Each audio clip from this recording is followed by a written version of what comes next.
Good evening and welcome back to Capital Tonight, a statewide look at politics. I'm Tim Boyum. It is Wednesday, time for the advocates, the folks whose job it is to research the topics we talk about each and every night. Tonight we're joined by Kevin Rogers from Progressive AFP-NC and Donald Bryson from the Conservative Americans for Prosperity. Gentlemen, welcome to the program. Good to see you. Thanks for having me on.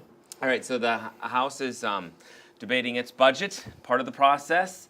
Kevin, I imagine you're not a huge fan of it, but a lot of advocates from the left side have sort of breathed a sigh of relief, I think, on the House budget.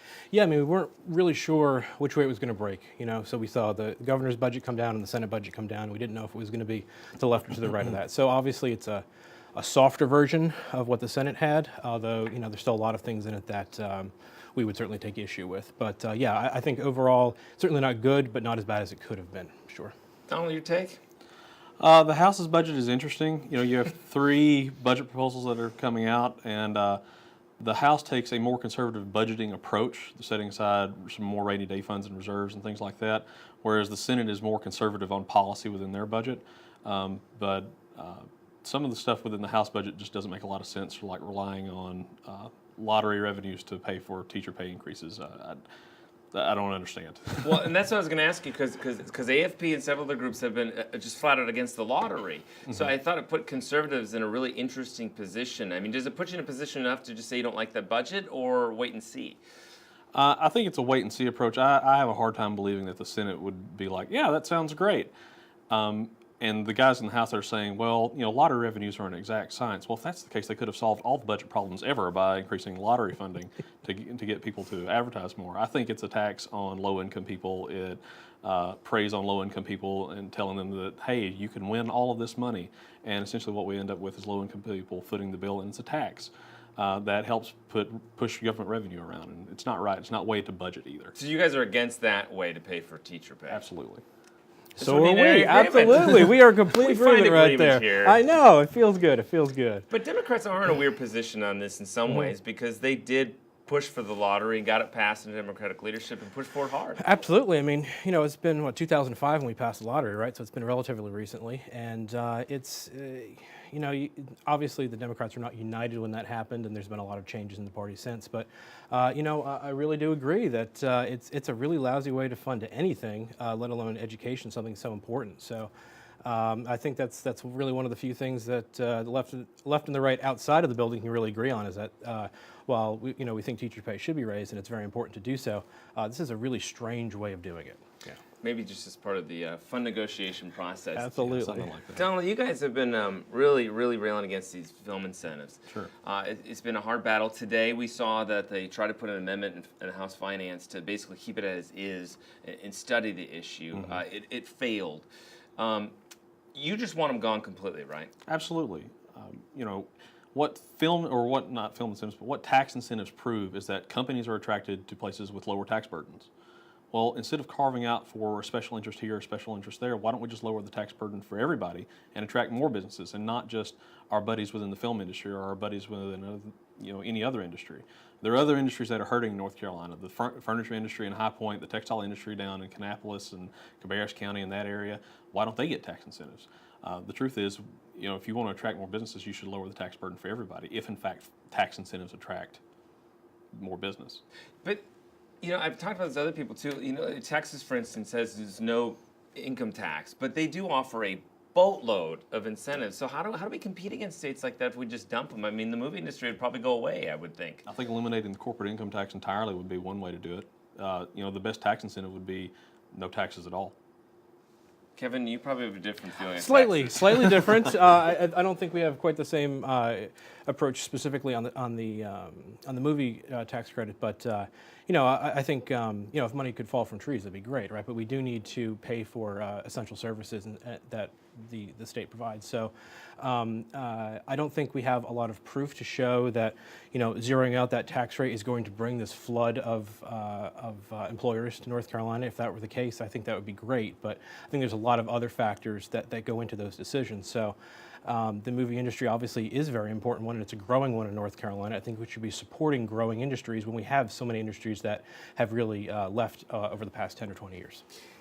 Donald, I don't know how long you've been following the state budgets.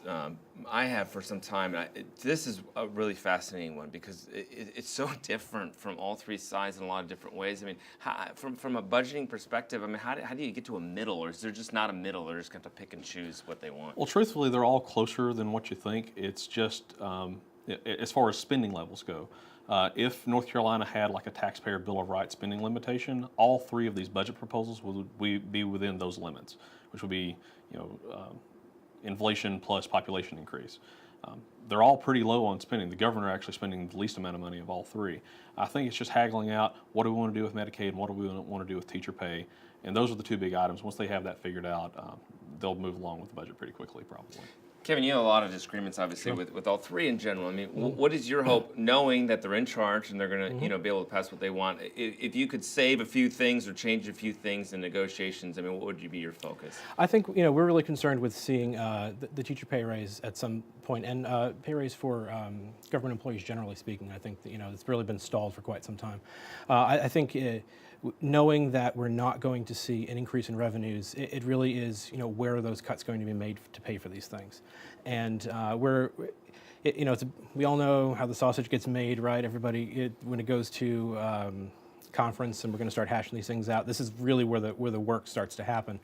But I don't really see a good way forward. I think there are less bad way forwards. I mean, we're still not to pre-recession spending levels even. So I think from our perspective, it's about sustainability and investment and just getting the best deal we can now and then, looking forward into the future. Your two groups could not get any further probably on Medicaid, I'm assuming. Yes, that's probably true. Where can we get to a solution, do you think, with this where both sides can be somewhat happy, or is this just an issue where philosophically there'll always be a divide? Amongst the legislature or between us? Probably both. I'm not sure where he and I come together on Medicaid, to be honest. I think he probably would want expansion. I don't want expansion. I want reform, and I'm sure he probably also wants reform as absolutely. Well. But I think what's happened with these budgets is that the Senate has actually taken a step to sort of put a cap on how much money we spend in the state budget, and plus they put $206 million aside for future overruns, which I think is a good budgeting move because, for the past 4 years we've had monstrous budget overruns in Medicaid. What the House and the governor's budgets do is sort of, hey, let's spend $1 million to study it for another year, but they don't set aside any money for any cost overruns. So I think that what's going to have to happen is we're either going to have reform this year, or the House and the governor are going to have to come together with the Senate and say, yeah, we need to set aside this money for another cost overrun because we're going to overrun over again this year because we haven't changed the program policy-wise at all. What do you think? Yeah, I mean, I think there's sort of two separate issues, but they're very much related. There's the expansion and there's reform, right? So I think we would agree that there's a lot of reform that needs to happen. I think there are some efficiencies that can be found, and we can certainly get it into a better place as far as from a budgeting perspective where we know a little bit better what it's going to cost us, right? Because what's been happening is not really a great way to do things going forward. Under multiple administrations. Yeah, exactly, that's true. But I think, from the expansion standpoint, I think that could really assist in the move to change the way we're administering Medicaid. There's a lot of federal dollars that come with expansion under the ACA, and so this thing that we've been hearing from the governor that we need to fix it before we can expand it doesn't really make any sense. We can do both at the same time, and it'd be better for everyone in the long run.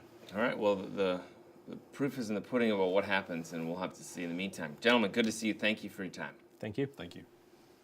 All right, that's it for tonight. We have teacher aid debate tomorrow, and the House votes on its budget for the first time. We'll see you then. Have a great evening.